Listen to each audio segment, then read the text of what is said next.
Hi అందరికీ. ఇవాళ నేను మీకు కాకరకాయ కారం ఎలా పెట్టుకోవాలో చూపిస్తాను. కాకరకాయలని చాలామంది చాలా రకాలుగా చేస్తూ ఉంటారు. ఇది కూడా ఒక టైపు. ఇలా కూడా చేసుకోవచ్చు. చాలా బాగుంటది. ఇది వారం రోజుల పాటు నిల్వ ఉంటది. కాకరకాయని ప్రతిరోజు ఒక ముద్దలోకి తీసుకుంటే చాలా మంచిదని అంటుంటారు కదా. ఇది ఒక వారం పాటు నిల్వ ఉంటది. చాలా టేస్ట్ ఉంటది. వేడి అన్నంలో ఈ కాకరకాయ కారాన్ని వేసుకొని తింటే చాలా కమ్మకమ్మగా ఉంటది. అలాంటి కాకరకాయని మీకు ఇప్పుడు ఎలా చేసుకోవాలో నేను చెప్తాను. కంపల్సరీగా ట్రై చేయండి. చాలా బాగుంటది. ఇప్పుడు ఈ కాకరకాయ కారాన్ని మనం ఎలా పెట్టుకోవాలో చూపిస్తాను. ముందుగా కాకరకాయని శుభ్రం కడుక్కొని తొడిమెలు తీసేసుకొని పక్కన పెట్టుకోండి. ఇప్పుడు దీనిపైన ఉన్నటువంటి చెక్కుని పల్చగా లైట్‌గా తీసుకోండి. ఎక్కువ అవసరం లేదు. ఎందుకంటే కాకరకాయలో ఉన్నటువంటి చేదు కొంతమేర ఈ పైన తీసేటువంటి చెక్కు రూపాన పోద్దనమాట. ఇప్పుడు ఇలా ప్రతి ఒక్క కాకరకాయని అలానే రెడీ చేసుకోండి. ఇప్పుడు ఇలాగ మొత్తం శుభ్రంగా తీసేసుకున్న కాకరకాయల్ని మనం కట్ చేసుకుందాం. ఇలా సన్నగా రౌండ్‌గా కట్ చేసుకోండి. అన్ని ఒకే పాలలో కట్ చేసుకోండి. లావు సన్నం అనేది సమానంగా ఉండేలా చూసుకోండి. ప్రతి ఒక్క కాకరకాయని ఈ విధంగా కట్ చేసి పక్కన పెట్టుకొని ఈ కాకరకాయల్ని మనం ఒక గిన్నెలో వేసుకుందామండి. ఇప్పుడు మనం ఈ కాకరకాయ లావు ఒకటి సన్నం ఒకటి అలా ఎందుకంటే సమానం కట్ చేసుకోమంది. వేగేటప్పుడు అన్ని సమానంగా వేగుతాయి కాబట్టి అన్ని సమానంగా కట్ చేసుకోమన్నాం. ఇప్పుడు ఇది మనం గిన్నెలో తీసుకొని అందులో పసుపు, ఉప్పు, మజ్జిగ వేసుకొని పుల్లటి మజ్జిగ అయితే ఇంకా మంచిదండి. మజ్జిగ పోసుకొని మజ్జిగ ఎంతవరకు పోసుకోవాలంటే ఆ కాకరకాయలు పైన మనకి మజ్జిగ కనిపించాలి. అంతవరకు పోసుకొని బాగా కలిపేసేసి ఉప్పు, పసుపు రెండు కలిసేలా కలిపేసేసి స్టవ్ పైన పెట్టండి. మంట మనం మీడియం ఫ్లేమ్లో పెట్టుకొని దానిపైన ఒక మూత పెడదాము. ఇప్పుడు ఈ కాకరకాయ లోపల ఉన్నటువంటి చేదనేది ఇంకొంత మేర ఇందులో పోద్దనమాట. ఇట్లాగా ఉడికేటప్పుడు ఇంకొంత మేర పోద్దనమాట. మధ్యలో మనం ఈ కాకరకాయల్ని కలబెట్టుకుంటూ రావాలి. కలబెట్టుకుంటూ మూత పెడుతూ రావాలి.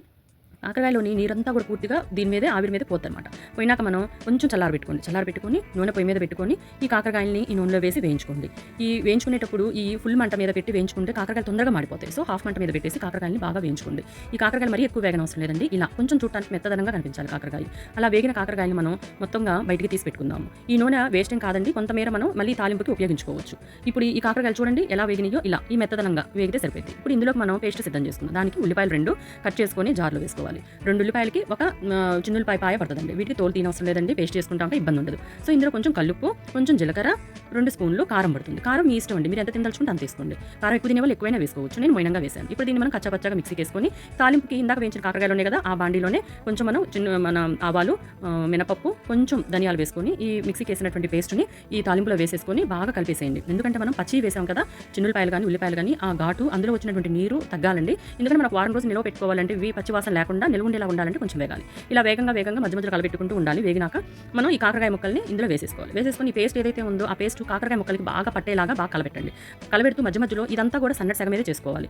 కొంచెం ఆగుతూ మళ్ళీ వేగనిస్తూ కలబెట్టుకోండి. ఇందులో కొంచెం బెల్లం వేసుకోండి. బెల్లం వేసుకుంటే టేస్ట్ చాలా బాగుంటుంది. మాకు ఇష్టం లేదు అనుకున్న వాళ్ళు బెల్లాన్ని స్కిప్ చేయొచ్చండి. అది ఆప్షన్ అంటే మీ ఇష్టం. ఇలాగ బెల్లం కూడా బాగా కరిగేలాగా బెల్లంలో నీరు కూడా కొంచెం తగ్గేదాకా కలబెట్టుకుంటూ రండి. అలా కలబెట్టంగా అది అంతా కూడా నీరంతా పోయి కొంచెం డ్రై అవుతుందండి. కొంచెం డ్రై అయినప్పుడు మనకి కాకరకాయ రెడీ అయినట్లు. ఈ కాకరకాయ తప్పకుండా ట్రై చేసి చూడండి. ఎలా ఉందో నాకు మీరు కామెంట్ చేయండి. బాయ్.